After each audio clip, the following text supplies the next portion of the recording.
Oh mes frères, oh mes sœurs, aimons-nous, toujours aimons-nous, toujours. Lui pour toujours, c'est Dieu qui nous unit, son amour nous conduit et nous rassemble tous sous son aile. Par le lien de l'esprit, soyons toujours unis. Oh mes frères, oh mes sœurs, aimons-nous, toujours aimons-nous, toujours. D'où viennent les querelles et d'où viennent les haines parmi les enfants de ce royaume? Dans la vie nouvelle, brûlons ces choses vaines. Oh mes frères, oh mes sœurs, aimons-nous, toujours aimons-nous, toujours. Bonjour à toutes, bonjour à tous. Merci de suivre le programme que nous vous proposons et surtout Vita Consecrata. Dans cette partie, nous recevons deux religieux orionistes. Ça se dit? Oui. D'accord. Ils sont donc religieux d'Orion. Père Firmin Bousson, bonjour. Bonjour, monsieur. Père Firmin Bousson est au centre technique de Bounois. Il est en service au centre technique de Bounois. Et le père Charles Elegba. Elegba, c'est ça? Elegba. Elegba. Ça se prononce. Elegba. Alors, pourquoi est-ce que je fais cet exercice? Parce que je ne serai pas le seul à le découvrir. C'est la première fois que j'entends un nom aussi, pas étrange, mais qui a cette sonorité. Et à la question de savoir mais quelle est l'origine de ce nom, il me dit qu'il est de Naodem du Togo. Donc lui c'est Naoda du Togo. Comme on dit, celui-là est BT de Côte d'Ivoire. Au Togo on trouve combien de... Il y a les Naoda, il y a les Kabier. Kabier, oui. Il y a les Tchokossi. Tchokossi, oui. Il y a les... Donne-moi ce qui est rare, ce qu'on ne connaît pas. Tchokossi on connaît. Kabier aussi, je crois. Kabier, oui. Il y a les Évé. Les Évé, on connaît. Les Mina, on connaît. Oui. Il y a les Kokomba. Kokomba, j'ai déjà entendu ça. Oui, et puis quoi encore? C'est tout. Ce que vous ne connaissez pas. Donc, je ne suis pas le seul à ne pas maîtriser. Naoda, dans tous les cas, aujourd'hui, on découvre un Naoda. Et le Naoda, quand il dit viens, il dit quoi? Dana. Dana. Oui. Oh, c'est chic, c'est intéressant. Oh, super, c'est bien. Magnifique. Alors, c'est avec eux que nous allons parler, que nous allons découvrir la congrégation d'Orion. Oui. Vous êtes président dans le diocèse de Grand-Bassam. Justement. Depuis combien de temps? Disons, c'est depuis 1971. D'accord. Donc, présentez-nous un peu votre congrégation et votre présence. Parlez-nous de votre présence dans le diocèse de Grand-Bassam. Et si vous êtes ailleurs que dans le diocèse de Grand-Bassam, vous nous en parlez. Vos activités que vous menez sur le diocèse de Grand-Bassam, vous nous en parlez. C'est pour découvrir les orionistes à Grand-Bassam. Alors, merci pour cette opportunité que vous nous donnez, de présenter la congrégation. Je vais commencer par l'histoire de la création même de la congrégation avant de progresser selon le canevas qui nous a été donné. Alors, la congrégation a été créée par Saint-Louis Orion, qui est de nationalité italienne. Il est né le 23 juin 1872 à Tortona. Tortona, c'est une ville du nord-ouest de l'Italie. Et son père s'appelle Vittorio Orion. Et sa mère, c'est Carolina Feltri. Son père était soldat. Après avoir cessé la fonction de soldat, il s'est converti en paveur. Les paveurs, c'est ceux-là qui, en son temps, qui déposent les pavés, qui font les routes. Voilà, la construction des routes. Ça existe où? Ça existe encore, hein? Oui, on fait les pavés à Port-Bou, on fait les pavés partout. Au Togo, au Bénin, hein? Les voies étaient certaines voies même de la capitale. Jusqu'à présent? Si. D'accord. Et en ce temps, ils taillaient les pierres eux-mêmes pour poser maintenant avec la technologie, la technique, bon, les choses un peu évoluées. Alors, sa mère est une ménagère et c'est une famille d'humble condition. Et c'est dans cette ambiance familiale-là que va croître Don Orion jusqu'à ce qu'il fasse une première expérience vocationnelle à l'âge de 13 ans avec les franciscains, voilà, qu'il admirait beaucoup. Voilà. Et donc, après, ça ne va pas marcher parce qu'il est tombé malade. Alors, on va le libérer. Et donc, il va essayer une autre expérience chez les Salésiens de Don Bosco, voilà, de 1886 à 1889.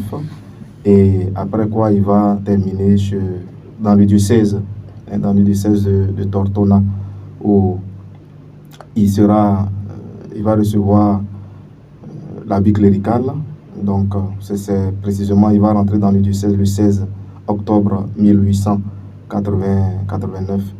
Et donc, c'est en tant que séminariste qu'il va projeter, créer un oratoire pour rassembler les jeunes et leur donner une éducation. Et donc, il va créer l'oratoire et après, l'année qui va suivre, il va créer un collège pour aider à l'éducation des jeunes garçons pauvres, ceux qui n'ont pas les moyens de s'inscrire dans les écoles. Et donc, il va leur donner cette opportunité-là de se faire former, de se former, de s'instruire. Et donc, tout va partir de là, parce que c'est comme si c'est le germe, voilà, de la congrégation. Et donc, il va continuer son œuvre de charité, si bien que le 13 avril 1895, il va être ordonné prêtre. Et en ce même moment-là, 6 élèves de son collège, le collège qui a été inauguré, je dis la date parce que c'est important, le 13 juillet 1892, 6 élèves vont recevoir l'habit clérical. Et donc, vous voyez déjà que il y a déjà un noyau. Et donc, il va continuer l'œuvre et au fur et à mesure, il aura des prêtres autour de lui pour fonder finalement le noyau solide de la congrégation qu'on appelle, à laquelle il a donné le nom du moins, Petite œuvre de la Divine Providence. Voilà. Et Don Orion, il va retourner au ciel auprès du Père le 12 mars 1940 et le 16 mai 2004, il va être canonisé par le pape Jean-Paul II. Voilà. Vous dites il va retourner au ciel auprès du Père. Est-ce qu'a dit que quand on dit quelqu'un est mort ou décédé, c'est pas chrétien? Bon, c'est chrétien, mais ça, c'est une expression de la foi. C'est-à-dire, pour le chrétien, mourir, c'est rentrer dans la gloire de Dieu. Donc, qu'est-ce qu'il convient de dire désormais? Et donc, bon, ça, c'est selon, je pense, les sensibilités. Mais bon, si demain vous arrivez pour annoncer mon départ vers le Père, vous avez dit quoi? Je suis mort, je suis décédé ou je suis... Le Père, c'est ça. Oui, départ vers le Père, c'est beaucoup plus chrétien. Même, n'empêche que dire que quelqu'un est décédé aussi, ça ne veut pas dire que la personne n'est pas chrétienne, mais la personne n'a pas de foi. Mais bon, c'est une manière de dire, bon... d'ennoblir la chose, le voyage, à la fin du pèlerinage. Voilà. Parce que ce jour-là, c'est un jour de grande célébration, voilà, pour la congrégation.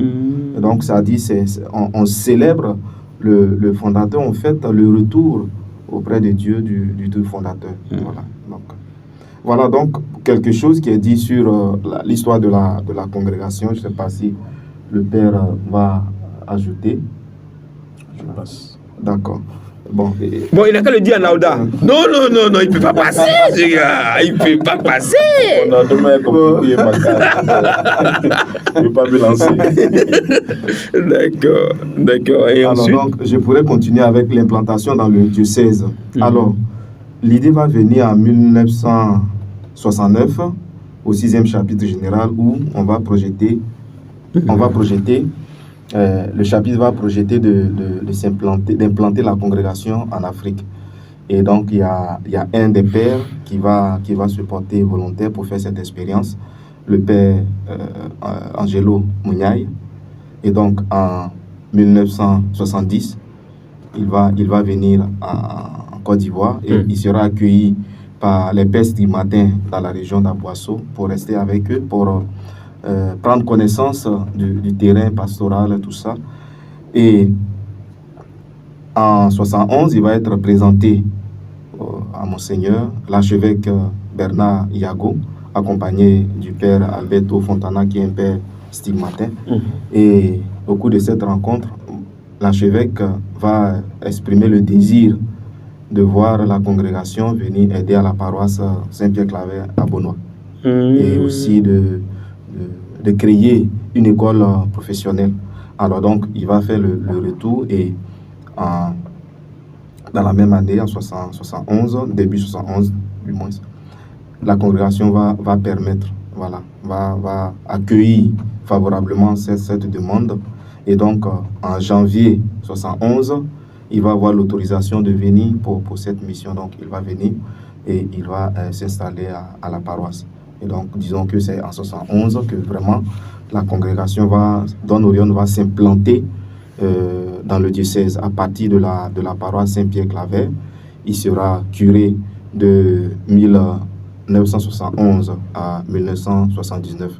Bien sûr qu'en venant pour cette mission à la paroisse, il va venir avec un des confrères, le père Marino Colina. Voilà. Super. Ensuite, et quels sont les charismes?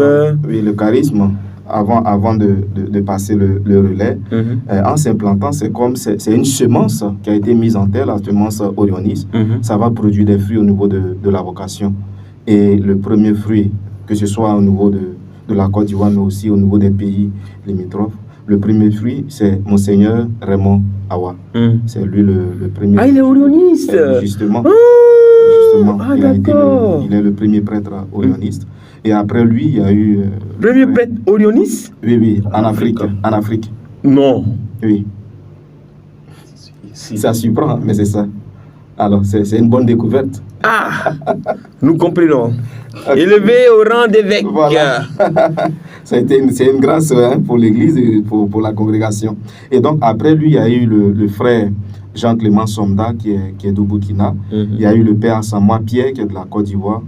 Il y a eu le père Basilaka, qui est de la Côte d'Ivoire, de Beaunois, comme le père Asamoah, comme le père Raymond Awa. Il y a eu le frère Amédée, qui est de Beaunois. Il y a eu le père Zankani, Jean-Baptiste, qui est l'actuel provincial. Lui, il est du Togo. Voilà, donc... Attendez, donc vous, les orionistes, là, vous broutez là où on vous a planté, quoi. Vous êtes là et puis Beaunois. Justement, c'est-à-dire, c'est là-bas que ça a été sémé et ça va partir, bien sûr, de là. Parce qu'aujourd'hui, on est un peu partout dans le monde. Est-ce qu'il y a quelqu'un de Korogo qui est orioniste? Non. Oui. De Gagnoa qui est orioniste? Non, Gagnoa pas. Boaké qui est orioniste? Non. Non. Voilà. Non. Donc, vous broutez là où on vous a jeté. Hein, là où on vous a semé, là, vous ne bougez pas. C'est une question de vocation, de réponse à l'appel nom du Seigneur. Cependant, vos œuvres sont en train de connaître des ramifications, des centres orionistes, des centres des écoles.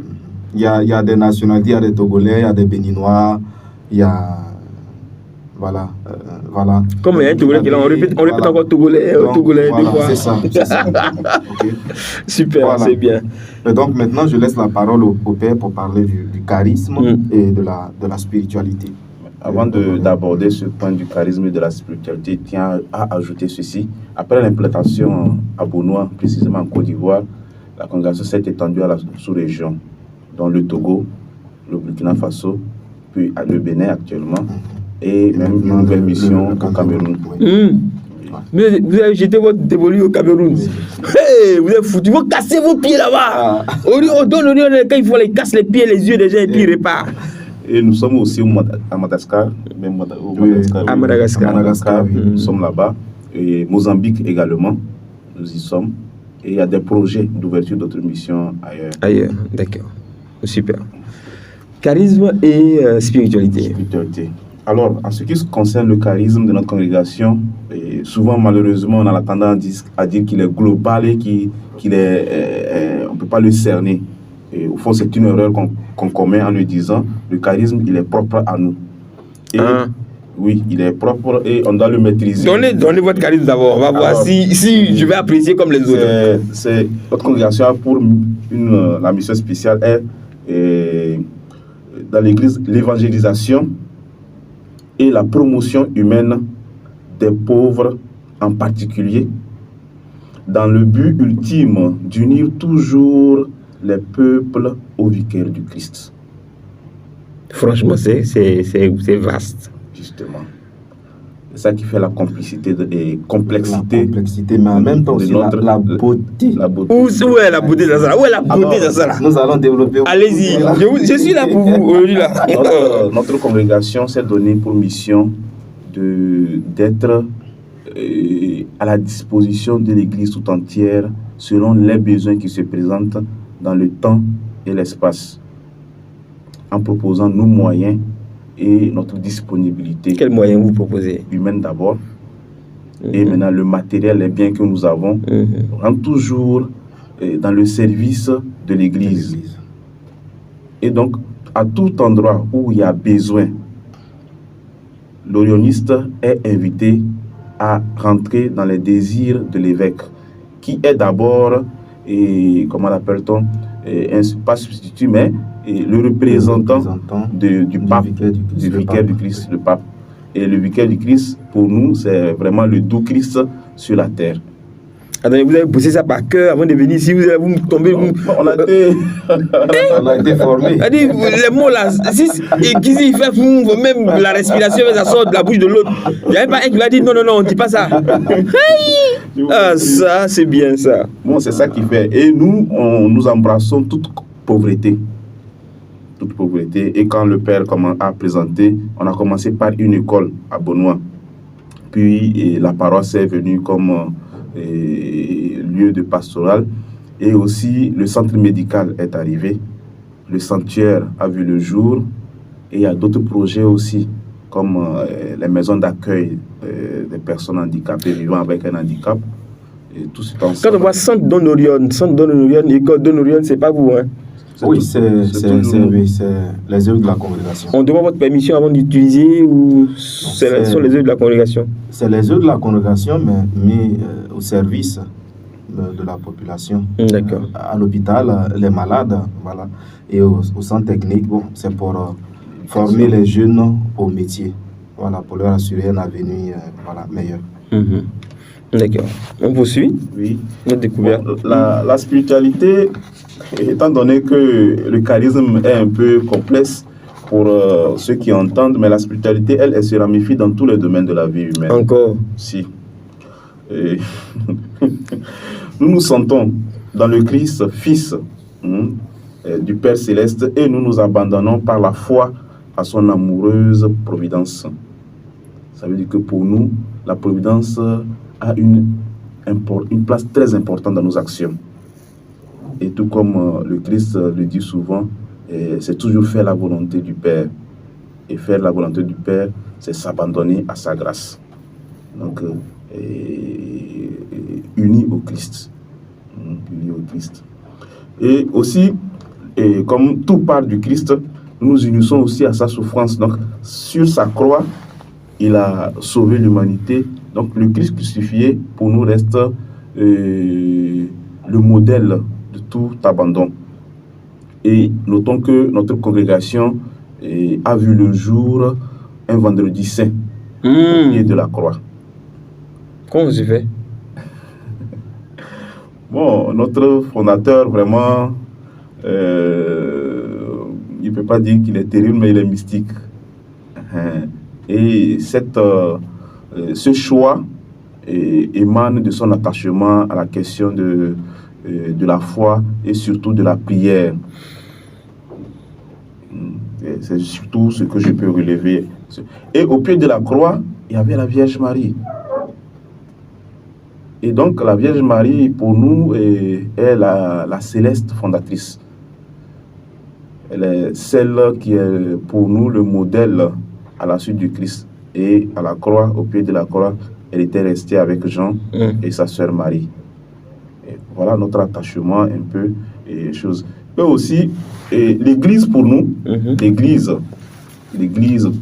tout dans sa composition, en partant par le pape qui est un peu sur la terre, le représentant direct selon notre conviction du Christ, le doux Christ sur terre. Et nous sommes dévoués aux besoins de l'Église, comme je l'ai dit au niveau du charisme. Donc notre spiritualité englobe aussi la réalité chrétienne tout entière, sans exception. Et d'où nous avons des œuvres comme école, centres de formation spirituelle, le sanctuaire, les églises et consorts. Nous aimons et nous nous devons aussi à la jeunesse. Et l'une des célèbres phrases de notre fondateur est les jeunes sont le sel et le soleil plutôt ou la tempête de demain. Bah, si vous avez dit le sel, la lumière, j'ai dit c'est pas lui qui a dit ça. Le soleil. Non, je vous attendais, j'étais là, je vous attendais. J'étais aux aguets. Vous avez vraiment raison. Je vois que mon frère, c'est pas non. Il les envoie deux par deux. C'est ça qui est là. Donc, le soleil ou la tempête de demain. Pour dire que la jeunesse a une très grande importance dans l'œuvre du salut et surtout dans le développement social. Et aussi, j'ai déjà parlé un peu de l'amour pour le pape qui vient annoncer une part, notre spécificité, comme je l'ai dit toujours, et ça rentre dans un autre cadre d'engagement religieux. C'est vrai que d'autres font, il y a chaque congrégation qui a une particularité, mais nous, le pape a une place très importante, d'où notre soumission aux évêques, notre adhésion aux besoins des évêques et à toutes ces exigences. Et aucun don orion ne peut désobéir à un évêque. Il sera vraiment sanctionné de façon un peu chose. Nous faisons la passion sacrée du fondateur, qui est celle-ci. Ce n'est pas aux riches que je suis envoyé, que le Seigneur est venu pour parler, mais aux pauvres et aux plus abandonnés. Mais là aussi, la nuance est là. Et il y a la richesse matérielle, la richesse spirituelle. Et il y a la pauvreté matérielle et la pauvreté spirituelle. Et lui, il rejoint toutes ces pauvretés, qu'elles soient matérielles, spirituelles ou intellectuelles. Donc, ne regardons pas la pauvreté comme simplement matérielle, mais il y a, au-delà de cette pauvreté matérielle, il y a aussi des pauvretés spirituelles, d'autres pauvretés essentielles dont il y a besoin de guérir ou de grandir. Nous nous sentons animés aussi de l'audace apostolique plutôt, ouvert à la modernité, au monde moderne du travail, et surtout, on dit, comme Saint Jacques le disait, si tu te proposes quelque chose à un frère pour dire, va, mets-toi au chaud, tout ça, et tu ne donnes pas ce qu'il lui faut, tu n'as rien fait. Et donc, nous aussi, on est dans une classe des travailleurs où ils ont besoin de soutien, d'accompagnement et d'écoute pour pouvoir les aider à mieux travailler, à travailler comme des co-créateurs, comme l'exige l'Évangile. Et de façon ramassée, voilà un peu quelques aspects de notre spiritualité. Super. Et ça, on pourrait résumer en 5 amours, notre spiritualité. L'amour à Jésus-Christ, d'accord. L'amour à Marie, l'amour au pape, donc avec l'Église, l'amour aux pauvres, l'amour des pauvres, pardon, l'amour et puis les vocations. Le Père parlait aussi de la jeunesse. Voilà, donc la pastorale vocationnelle est très importante pour nous parce que c'est aussi, ça dit travailler à mener des vocations à l'Église. Et ça s'explique comment ce dernier amour-là, travailler à avoir de nouvelles vocations, à les suivre jusqu'à ce qu'elles atteignent leur thème. Voilà, est-ce que vous à leur vocation véritable, non? Et ça va. Est-ce que si un jeune homme vient vous voir, il n'y a pas de raison qu'il ne finisse pas son cursus? Il peut échouer. C'est-à-dire au niveau vocationnel, vous allez l'amener, vous allez l'accompagner jusqu'à ce qu'il aboutisse. On va l'accueillir, on l'accompagne, on l'aide à discerner. Et à la fin, c'est lui qui a la réponse. Et on pense qu'avec l'accompagnement, si lui-même il est sérieux, il aura la réponse juste. Mais tout le monde fait ça. Et la vocation, quand on parle de vocation, c'est pas aussi forcément devenir prêtre ou religieux. D'accord. Même le mariage aussi est une vocation dans l'Église. Et au niveau de la congrégation, on s'engage, et à commencer même par l'école, au niveau de l'oratoire. Par exemple, présentement, au centre technique, l'accompagnement que nous faisons, c'est pas seulement former les jeunes au métier, par exemple, de l'électricité, mais c'est un accompagnement global. C'est un accompagnement global qui touche leur vie dans sa globalité. Et donc, pour les aider d'une manière au sein de l'Église, typiquement, bon, des groupes sont formés, des responsables sont désignés, sont nommés. Par exemple, le père est chargé de la pastorale vocationnelle, fait partie de l'équipe. Et il y a un travail qui se fait pour aider les jeunes à savoir écouter la voix du Seigneur et aussi à donner une réponse, que ce soit une réponse en vue de devenir religieux ou prêtre, que ce soit une réponse pour s'engager dans le mariage, etc., ou bien de se consacrer en tant que laïc consacré. Voilà. En tout cas, le fondateur a donné une très grande importance aux soins des vocations. Et nous aussi, nous le faisons. 5 amours. D'accord. Alors, qu'est-ce qui fait la particularité, ou sinon, quels sont les insignes de la congrégation? Comment on reconnaît un orioniste? Parce que là, je vous vois comme des prêtres, hein, vous êtes habillés comme des prêtres, c'est fini. Bon, notons que les orionistes n'ont pas une tenue particulière, un habit religieux particulier. Mais notre habit religieux est celui du diocèse dans lequel nous sommes, dans le milieu où nous sommes. Vous êtes des caméléons, quoi. On n'est pas des Vous caméléons. comprenez bien, celui du diocèse, vous voyez un peu, on a cette soumission, nous obéissons à l'évêque, aveuglement. Premier responsable. Pas aveuglement. Oui, bon, aveuglement, comme quelque part quelqu'un dit, il faut obéir bêtement, il faut obéir bêtement, et puis, oui, bon, entre griffes. Oui, mais c'est vraiment quelque chose de libre, hein, c'est libre. Mais vraiment pas d'habit de couleur distinctif comme les franciscains. Et donc, nous sommes dans le diocèse, on est inséré dans le diocèse, et donc, on prend l'habit.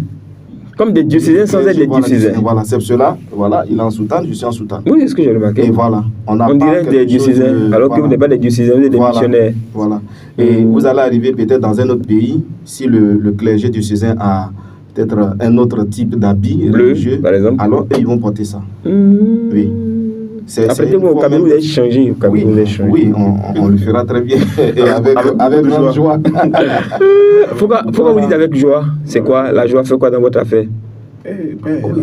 La joie, c'est, on dit la vie consacrée, le secret de la vie consacrée, c'est la joie. La joie est la raison de notre engagement. C'est pour être épanoui, c'est pour être heureux. On ne va pas quelque part pour se sentir malheureux et frustré. Et donc, si on arrive à quelque part, selon les exigences, ce qu'il faut faire, il faut le faire d'abord. Et maintenant, s'il y a d'autres inquiétudes, on les pose après. Mais la plus grande chose, c'est partager cette joie du Christ. Il dit toujours que la paix soit avec vous. Vous, là, vous n'êtes pas simple. Vous n'êtes pas simple. D'accord. Maintenant, oui. Pour les insignes, comme vous avez demandé, bon, on n'a pas d'habit religieux spécifique. On porte l'habit du milieu dans lequel nous nous trouvons. Cependant, on a un logo, je peux le dire ainsi, qui est une croix. Une croix auréolée de choses, de la devise, entre guillemets, de la devise plutôt, de notre congrégation qui est Instaurare Omnia in Christo. Ce qui veut dire? Ça, c'est Naouda aussi? Non. Ah, ok, d'accord, allons-y. Non, il avait me mystifié au lieu, il dit les Naouda, tout ça. Non, il est là, il sort les trucs. C'est en quoi? C'est en latin? Oui. C'est récapituler tout dans le Christ. D'accord, super. Voilà. Récapituler, vous voyez, ici, ça, c'est le charisme. Parce que quand le Père avait commencé à donner les éléments du charisme, il va parler vers la fin, unir les peuples au vicaire du Christ. Donc voilà, c'est le charisme qui est là. Donc la croix rouge, de couleur rouge, et puis auréolée au-dessus, il y a Instaurare Omnia in Christo. C'est ça notre insigne, non? Mais aussi, il y a le drapeau du Vatican. Le drapeau du Vatican avec au centre la croix rouge. Pourquoi le drapeau du Vatican? Oui, parce que d'abord, c'est une congrégation italienne, mais aussi il y a cet attachement au pape, l'amour du pape. Du pape, super, c'est bien. Ils sont calés. Pourquoi m'envoyer ces deux-là? Vous fallait m'envoyer des gens qui peuvent bloquer. Oh. L'esprit est là. L'esprit est là, non? D'accord. Alors, la particularité de votre congrégation, on sait, quand on dit les Orionistes, on dit l'hôpital, on dit le centre. Vous faites quoi au centre là-bas? Vous faites quoi à l'hôpital? Bon, à l'hôpital, on a commencé par le service orthopédique, mais maintenant il y a d'autres services, ophtalmologie, neurologie. Orthopédique, c'est quoi? C'est les bras, c'est les problèmes les narines, des pieds, ceux qui ont les problèmes des pieds, des handicaps au niveau des pieds, voilà. Il y a un grand travail qui se fait à ce niveau-là pour aider les personnes. Vous faites marcher ceux qui ne marchent pas? À reprendre leur motricité. Oui, il y a des opérations, des rééducations, tout ça, pour les aider à vraiment reprendre leur mobilité. Être homme. Voilà, oui. À regagner leur dignité humaine. Voilà, c'est ça. Et donc, il y a d'autres services. Il y a d'autres services. Vous le faites pour les pieds et les bras aussi, non? Oui. Les bras aussi? Oui. Tout ce qui va toucher l'os, voilà. On va intervenir. Et donc, il y a même la médecine générale. Voilà. Mais ça a été au fur et à mesure, selon les besoins. Comme on le dit dans notre charisme là, on essaie de réagir aux besoins du temps. D'accord. Voilà, donc, selon les besoins, et en fonction, au fur et à mesure, les services sont créés. Et au centre technique, ça, c'est la formation technique et professionnelle. D'accord. On y accède comment? Par concours? Le niveau CAP, il faut un test de recrutement. Quel niveau? Les candidats, les postulants doivent avoir le niveau au moins de 5e. Niveau 5e. Aussi facilement comme ça? Oui, niveau 5e minimum. Et puis le BT, c'est niveau 3e avec le BTC. En fait, la 3e avec le BEPC. Mais bon, même quand quelqu'un a le niveau 3e, oui, on peut voir. Maintenant, il y a l'État qui affecte à partir de la 3e, ceux qui sont dans l'enseignement général et qui viennent faire le BT. Voilà. Super, c'est bien ça. Donc vous êtes informés, chers amis, allez voir les orionistes, allez à Beaunois pour essayer d'orienter, d'accompagner vos enfants. C'est pas perdu, c'est pas perdu. Et si quelqu'un était de mauvaise fréquentation et que maintenant il a pris conscience, est-ce que vous pouvez l'aider? Oui, on reçoit la personne, on l'écoute. Il y a toujours la possibilité. Le but, sinon la vision du centre à l'origine, c'est un acte de charité, comme d'ailleurs dans toutes nos œuvres, et c'est d'aider ceux-là qui n'ont pas réussi dans le cursus normal de l'éducation, ceux-là qui sont livrés à eux-mêmes et quelquefois même sombres dans certaines pratiques. Le but, c'est de les aider. Et donc, les personnes viennent, on les écoute, on voit leur niveau, parce que, bon, c'est pas seulement toucher le matériel, non, il y a aussi des disciplines théoriques, des calculs à faire. Donc, quand même, un petit niveau, aujourd'hui, c'est bon. Voilà, donc on reçoit la personne, on l'écoute, et puis bon, on voit dans quelle mesure on peut vraiment l'assister. Super. Alors, un appel à lancer aux jeunes, on pense à comment vous êtes entré dans la congrégation. Alors, avant d'arriver à là, si vous permettez, je pense qu'on doit éplucher la question de la particularité de la congrégation avec notre vœu de spéciale fidélité au pape. C'est quoi ça? Il y a 3 vœux, c'est des professions. Au niveau de la vie religieuse, il y a ce qu'on appelle la profession religieuse. On fait la profession. Il y a 3 vœux. Voilà, le vœu de pauvreté, le vœu d'obéissance et puis le vœu de chasteté. Ça, c'est commun à tous religieux. Mais chez nous, ce qui va faire notre particularité, il y a un 4e vœu qu'on va émettre lorsqu'on fait les vœux perpétuels. C'est le vœu de spéciale fidélité au pape, qui va montrer notre attachement et notre soumission totale et absolue au pape et à ses représentants, dont les évêques dans les églises locales. Ça, c'est vraiment une particularité. Il y a une autre particularité, je laisse la parole au Père, la question de l'ouverture du charisme. L'autre particularité de notre charisme est celui dans notre exercice de notre mission. En effet, être soumis au pape, c'est aussi être ouvert à tous les besoins. Et à tous les besoins. Pardon. Alors, l'ouverture au pape consiste à être fidèle.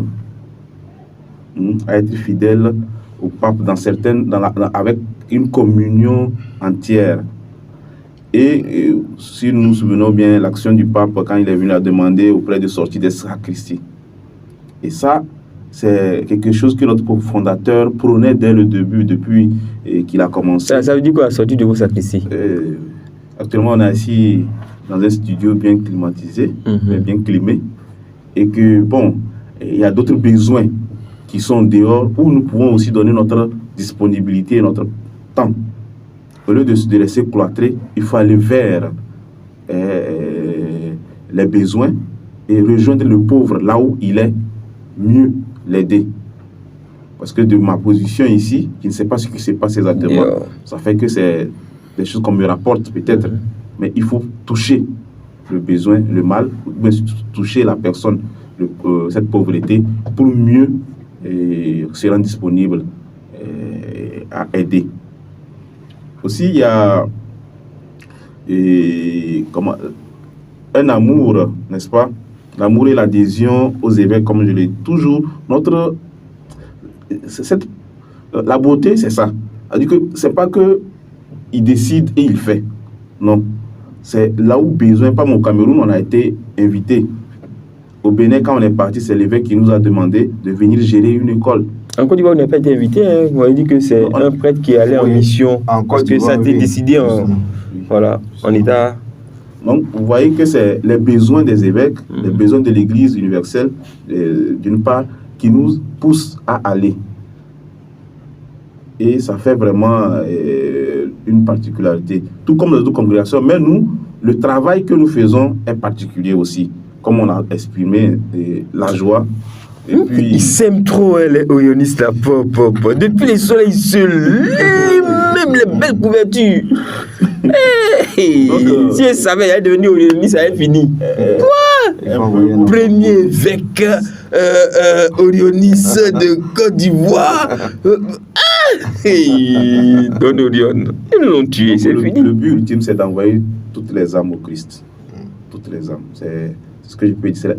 Le but ultime, c'est envoyer toutes les âmes au Christ. Personne ne reste. Personne ne reste, quelle que soit l'âme. S'il n'y a rien qui reste, vous faites quoi? Vous allez chercher la... On ne cherche, aucune âme ne peut rester. Vous êtes sauvé, oh. D'accord. Et bon, quel appel, d'après chose, l'appel c'est celui-ci plutôt. Don Orion a vécu dans une famille modeste. Et l'éclosion de la vocation naît dans une famille et dans la communauté dans laquelle le jeune ou l'enfant grandit. Il y a ce qu'on donne et ce que nous-mêmes on se donne comme moyen, comme disponibilité pour accueillir ce qu'on donne. Les parents, ils font ce qu'ils peuvent faire. Mais nous, les jeunes, nous sommes aussi invités à jouer notre rôle d'enfants et de jeunes, à accueillir ce qu'on reçoit. Et en accueillant déjà ce que nos parents nous donnent comme valeur, malgré leurs difficultés, malgré leurs peines, nous ouvrons aussi, comme tout autre disciple, à la voix du Seigneur, qui nous invite à être soumis à nos parents et à nos autorités. Et cette ouverture peut favoriser, et doit favoriser, l'écoute de la parole de Dieu.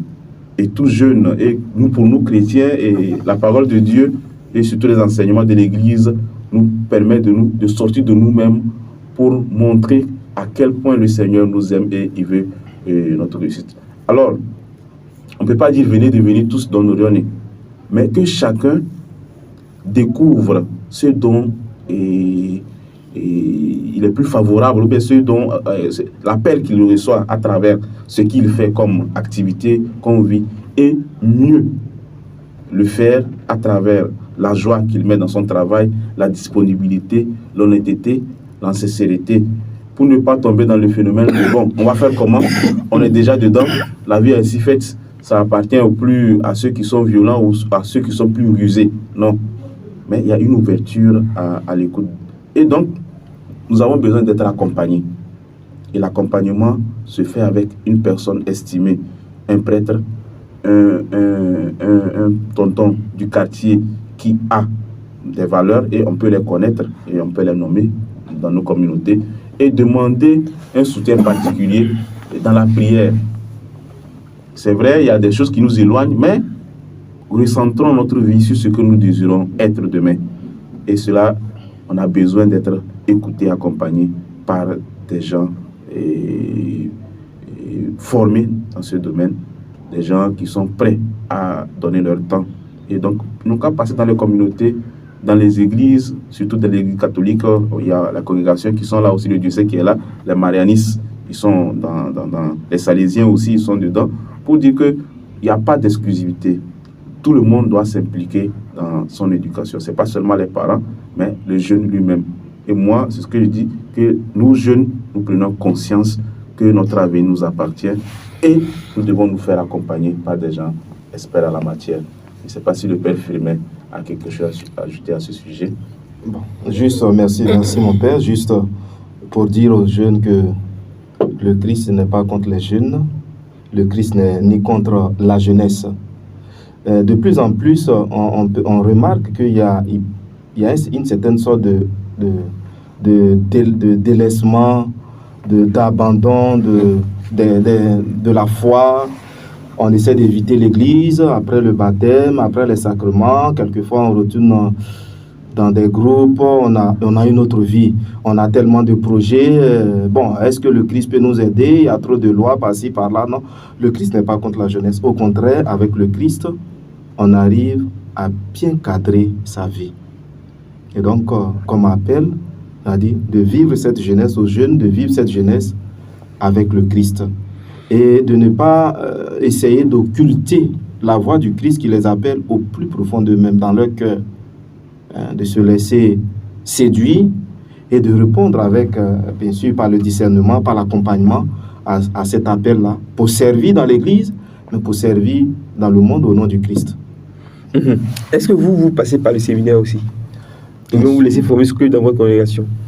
Oui, on passe par le séminaire. Ça, c'est un cursus de l'église ordinaire. On passe par le séminaire. Avec notre particularité, parce que bon, on a notre philosophat, on a notre noviciat, le lieu où on va approfondir la connaissance de la congrégation, la connaissance du charisme, la connaissance de la spiritualité. Ça, c'est le lieu de notre particularité. Et puis bon, après, on continue avec la théologie. Super. En tout cas, merci beaucoup. Oui. Une chose importante, si on l'omet, c'est pas bien. L'œuvre de la congrégation et de la Divine Providence a plusieurs branches. D'accord. Il faut le préciser. Et on a dans la petite œuvre de la Divine Providence les fils de la Divine Providence. D'accord. Que nous sommes, les religieux.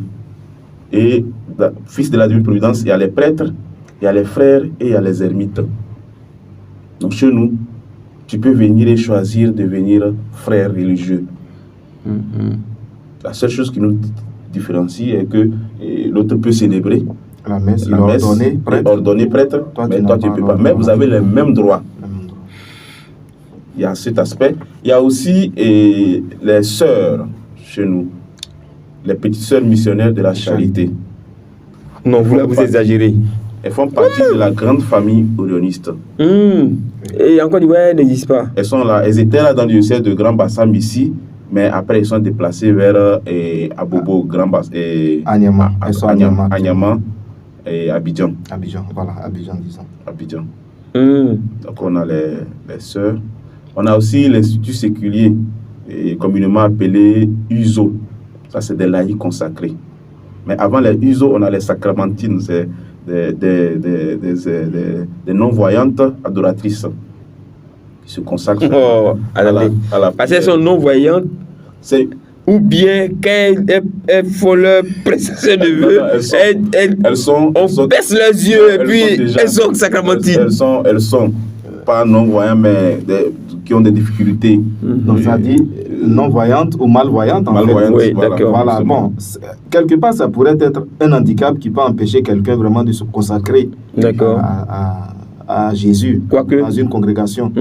Mais chez nous, Don Orion a donné cette possibilité. Ça, c'est une forme de pauvreté. Et Don Orion est là pour les pauvres. Et donc, de la même manière qu'il va donner la possibilité aux jeunes qui n'arrivaient pas à fréquenter, de fréquenter, il va donner aussi cette possibilité à ces personnes-là, voilà, qui ont un handicap, quand même de pouvoir réaliser leur vœu. Et donc, cette branche-là a été créée. Et vous n'êtes pas encore en Côte d'Ivoire à ce niveau-là? Non. Peut-être parce qu'il n'y a pas de demande. Bon, on est toujours en train de faire la promotion vocationnelle. Chose, comment il appelle le monsieur là? Blanchard, non-voyant, Blanchard. Bon, lui aussi, il est marié. Oh, il faut chercher ceux qui ne sont pas encore mariés, qui sont non-voyants là. Il doit aller voir Orionis. Hein? Don Orion, on dit il y a les sacramentaux. Ah, c'est que pour les femmes. C'est des femmes, mais il y a des hommes aussi. Et les ermites. Les ermites. Il y a aussi pour Il les y a hommes. aussi pour les hommes, les ermites. D'accord. Et leur vie c'est la contemplation. C'est des adoratrices et des adorateurs qui prient pour ceux qui sont sur le terrain. Nous, on est mi-contemplatif et puis apostolique. Donc, ils prient pour soutenir la mission. Et ceux qui sont sur le terrain. C'est leur rôle qui est là. Oui. Et puis quand vous avez l'argent, vous allez leur donner, ils se nourrissent. C'est bien. Et puis il y a les laïcs. Les laïcs. Il y a le groupe des laïcs consacrés. Et dans ce groupe... Ce que vous appelez la branche séculière. Non, il y a la branche séculière qui est là. D'accord. Et qui est ISO. Laïcs consacrés aussi, c'est ça. Mais il y a le groupe des laïcs, les familles, les jeunes, les anciens élèves de Don Orion, tout ce groupe-là, ils font partie des laïcs aussi, qui sont dans la grande famille orioniste. Ils sont actifs sur Grand Bassam? Oui, ils sont actifs sur Grand Bassam. D'accord, super. Ils sont à Bonois, à Koumassi, à Nyama, partout où nous sommes, il y a quand même ce mouvement. Donc, chez nous, tout le monde est accueilli, quels que soient ses besoins. D'accord, ils sont l'État. Ils sont l'État. Et donc, si notre vaillant journaliste veut nous envoyer des non-voyants, je vous les envoie. Voilà. Mais finalement, mes enfants, ils iront où? Toutes les religieuses veulent ma fille. Tous les religieux veulent mes enfants. Ils iront où? Dieu saura prendre. Ça, si j'avais su, j'allais faire une équipe de football. Pour contenter tout le monde. Oui. Super. Donc, ça va aller. Dieu est grand. Ce qui est sûr, quelqu'un va se réclamer de ma paternité. Il va dire, je suis l'enfant de Pierre qui prie, je vais être orioniste. Et il sera accueilli. En tout cas, merci beaucoup d'être passé nous voir. Merci à vous, Père Firmin Bosson, Père Charles Elegba. Eh bien, donc, vous êtes tous deux prêtres orionistes de Don Orion. Et vous nous avez fait le plaisir de nous faire découvrir cette richesse de l'Église qu'est donc la petite œuvre de la divine providence, qu'on appelle aussi Don Orion. Merci à vous, que Dieu vous bénisse. Amen. Au revoir. Au revoir.